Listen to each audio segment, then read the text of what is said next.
เวลาที่เราอยู่ด้วยกันท่าทางหอยยิ้มเจ้าทำให้ไว้วันขอบใจที่เห็นให้คอยรู้สึกสำคัญแต่คอยบอกเคยจะรู้ว่าเจ้ามีเขาอยู่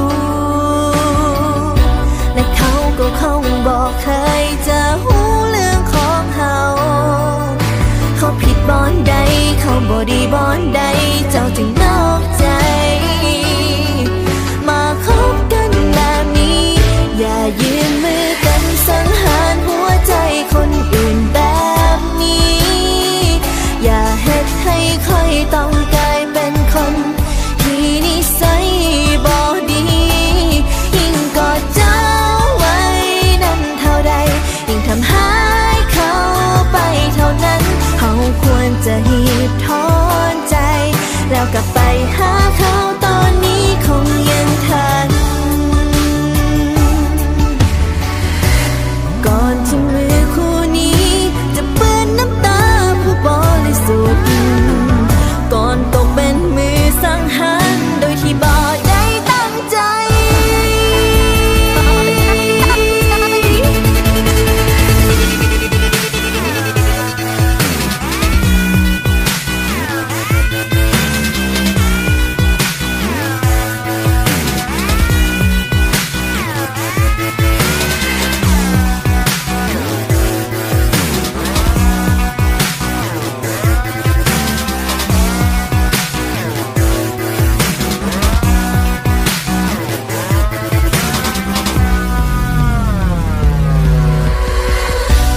คอยบอกเคยจะรู้ว่าเจ้ามีเขาอยู่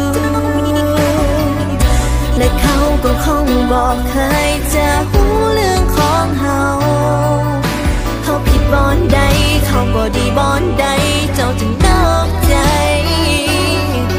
มาคบกันแบบนี้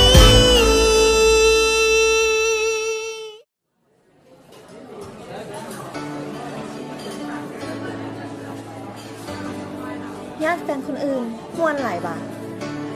เพิ่นฮู้บ่เขากับอาทิตย์นะคบกันมาได้หลายเดือนแล้วถ้าว่าแบบนั้นนะ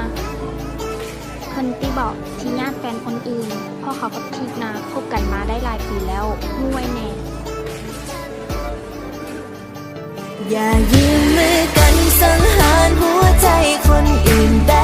บนี้อย่าเฮ็ดให้คอยต้องกลายเป็นคนที่นิสัยบ่ดียิ่งกอดเจ้า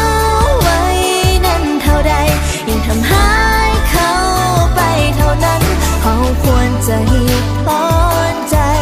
แล้วกลับไปหาเขาตอนนี้คงยังทันเพราะคอยบ่เคยตั้งใจจะเฮ็ดให้ไผต้องเจ็บพอหากเจอ